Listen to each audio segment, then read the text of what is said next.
Le match des titans a lieu aujourd'hui. Les deux protagonistes ne sont ni Nadal ni Djokovic. Ils s'appellent Samsung Galaxy S10 et Huawei P30 Pro. On ne va pas parler puissance de processeur. Aujourd'hui, on va les comparer en photo. Avant qu'ils n'enfilent les gants, petit portrait des deux mastodontes. Alors d'un côté, on a le Samsung Galaxy S10 et S10 Plus avec leur ultra grand angle et petit téléobjectif. De l'autre, le P30 Pro avec quoi? L'ultra grand angle, le grand angle avec le super capteur et le super téléobjectif. Round 1 fight. Si vous faites partie de ceux qui ont lu ou vu les deux tests photos des deux terminaux, la première manche qui concerne la plage focale n'a absolument aucun secret pour vous. Vous savez qui gagne. Regardez la différence de puissance de zoom. Là, vous avez le Galaxy S10 et S10 Plus. Là, vous avez le Huawei P30 Pro. C'est grâce à son module périscopique et son équivalent 125 mm que le P30 Pro écrase le Galaxy S10. Il écrase en puissance de zoom, ce qu'on appelle la plage focale, on part de l'ultra grand angle pour aller à la plus grande puissance de zoom. Mais il va même la gagner grâce à son module caméra grand angle qui, comme vous pouvez le voir ici, grâce à ce zoom amélioré x10, permet de voir encore plus loin. Alors si vous êtes amateur de grand zoom ou si tout simplement vous partez en voyage et vous hésitez entre votre smartphone ou un compact avec un zoom x10, x20 voire plus, il est évident que vous allez vous tourner vers le Huawei P30 Pro. C'est à l'heure actuelle le smartphone qui permet le plus et le mieux de zoomer. La deuxième manche concerne évidemment la qualité d'image. Quelle qualité d'image?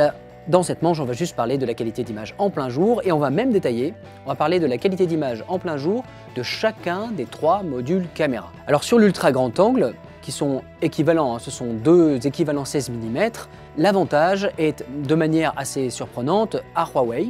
Pourquoi de manière assez surprenante? Parce qu'on ne pensait pas qu'il y aura un tel écart. Si vous regardez dans le coin inférieur droit de l'image, vous verrez ici que l'image est bien plus détaillée. La raison, elle est sans doute due au capteur grand angle qui vient appuyer la définition d'image de l'ultra grand angle. Sachez que les deux modules caméra 16 mm se comportent, comme je vais le dire plus tard, assez mal en basse lumière, mais en haute lumière, si la partition est très bonne des deux côtés, l'avantage est à Huawei. Le module caméra que vous allez utiliser le plus, c'est le module caméra grand angle, c'est celui, on va dire le x1, celui sur lequel on part de base quand on lance l'application. Là aussi, l'avantage est à Huawei. Pourquoi? Il s'agit d'un capteur très sensible à la lumière, on le verra dans la manche qui arrive, mais il s'agit surtout d'un capteur 40 mégapixels. Ne fuyez pas, vous n'allez pas produire de super images de 40 mégapixels, ce n'est pas le but.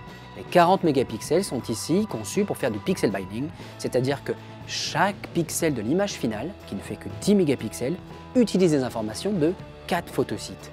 4 fois plus d'informations, bien évidemment, regardez, le piqué d'image est meilleur. La colorimétrie, si Huawei talonne Samsung, elle n'est pas tout le temps aussi bonne que Samsung. Samsung a beaucoup appris. Huawei est maintenant juste derrière, mais en termes de qualité d'image finale, pour nous, sur le module caméra principal, c'est l'avantage Huawei. Troisième sous-manche de cette deuxième manche, il s'agit bien sûr du téléobjectif. Quel est le meilleur des deux télés? Eh bien là, c'est assez dur à départager pour la bonne et simple raison qu'ils n'ont pas la même plage focale. L'un est un 52 mm, équivalent 52 mm bien sûr, l'autre est un équivalent 125 mm, quasiment x2.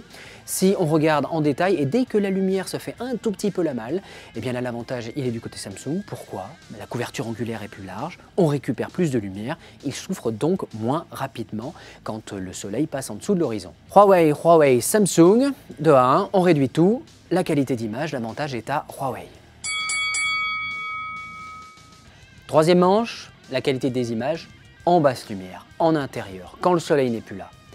Là, c'est pas vraiment un match, c'est plutôt une démonstration, c'est plutôt un bulldozer qui roule sur un caniche. Là, c'est Huawei qui marque le point et haut la main. Pourquoi? Une fois encore, le module principal, 40 mégapixels, 40 millions de photosites qui travaillent de manière impeccable et qui permettent de produire des images magnifiques. Mais l'astuce technologique ne s'arrête pas là. Il y a aussi une différence de construction du capteur. Samsung, depuis le Galaxy S7, vous le savez, utilise un capteur dual pixel avec des photosites qui sont coupés en deux. Il n'y a que la moitié du photosite qui récupère la couleur, l'autre sert à l'autofocus. Eh bien, ces tout petits photosites font que le Samsung souffre un petit peu plus que les autres en basse lumière déjà. Et de l'autre côté, vous avez Huawei qui, avec un capteur nouvelle génération où tous les photosites verts ont sauté à la place de photosites jaunes qui récupèrent encore plus de lumière, plus des algorithmes bien plus balèzes, font que, regardez, Ceci est la capture d'écran de mon smartphone. C'est de nuit, je n'y vois quasiment rien, c'est ma cuisine. Regardez ce que va produire comme image le Samsung Galaxy S10. Et maintenant, regardez le Huawei P30 Pro. Ça n'a rien à voir. C'est très simple, on pourrait presque dire que le Huawei voit dans le noir. D'ailleurs, on va le dire. Il est capable de monter à 400 000 ISO. Cette image, je ne sais plus, est à 50 000 ou à 100 000 ISO. Et elle est quand même tout à fait potable. Le smartphone voit dans le noir, produit des images en toutes circonstances. Chaos technique. Troisième manche remportée par Huawei.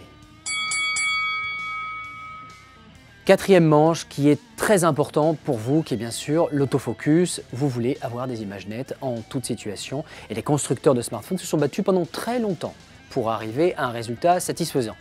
Là, l'avantage, il n'est pas décisif, mais il est quand même du côté de Samsung. Si Samsung souffre dans les basses lumières à cause de son capteur dual pixel, en termes de qualité d'image, de bruit numérique, eh bien, il faut bien que cette technologie ait un autre avantage. Et l'avantage qu'a le capteur dual pixel, c'est qu'il fait très vite la mise au point. Huawei a comblé son retard entre les différentes itérations, P10, P20, Mate 20. Là, le P30 Pro offre une très bonne partition. Mais quand même, dans différentes situations, on se rend compte qu'en dégainant le smartphone, le Samsung s'avère plus véloce à l'usage. Gros et joli point pour Samsung qui va devoir se méfier quand même parce que Huawei est juste derrière. Cinquième manche, attention, manche qui reste quand même assez subjective, il s'agit de mon expérience, on va parler d'ergonomie, plus particulièrement de l'ergonomie logicielle et des fonctionnalités, de l'accès au menu. À titre tout à fait personnel et pour avoir testé depuis des années, à la fois les terminaux Samsung et Huawei, je préfère l'interface Huawei, je vais vous dire pourquoi. Avec l'interface Samsung qui va très vite, très vite, très vite, trop vite, j'ai tendance à changer de mode d'un seul coup, comme ça. C'est-à-dire je suis en mode photo, je bascule en mode vidéo, je bascule en mode vidéo ralenti, et je ne le veux pas. J'aime bien maîtriser l'appareil que j'ai dans les mains, je viens de la photographie, et là évidemment l'interface beaucoup trop rapide de Samsung m'handicape un petit peu. Deuxième point, il y a dans les compétences, bien sûr vous avez le super ralenti de chez Samsung, quand même assez difficile à mettre en œuvre, mais il y a deux choses qui sont importantes pour moi. L'accès et la lisibilité des menus, particulièrement des menus pro, experts, on va dire ça. Et l'autre partie, c'est ne pas avoir de gêne, ne pas avoir de boutons qui m'agacent. Voilà, ne pas avoir de perturbations.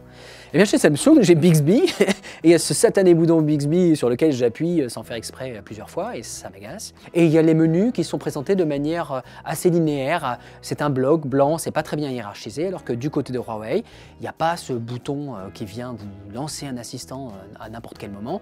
Et puis les menus, sur lesquels on a beaucoup tapé, rappelez-vous, lisez nos tests des P9 et P10, j'aimais pas trop, eh bien Huawei a travaillé énormément. Alors ça reste éminemment subjectif, vous avez le droit d'avoir une opinion différente, mais à titre personnel et en regardant les terminaux, en les ayant pratiqués tous les deux, avantage Huawei pour l'interface logicielle ainsi que pour les fonctionnalités.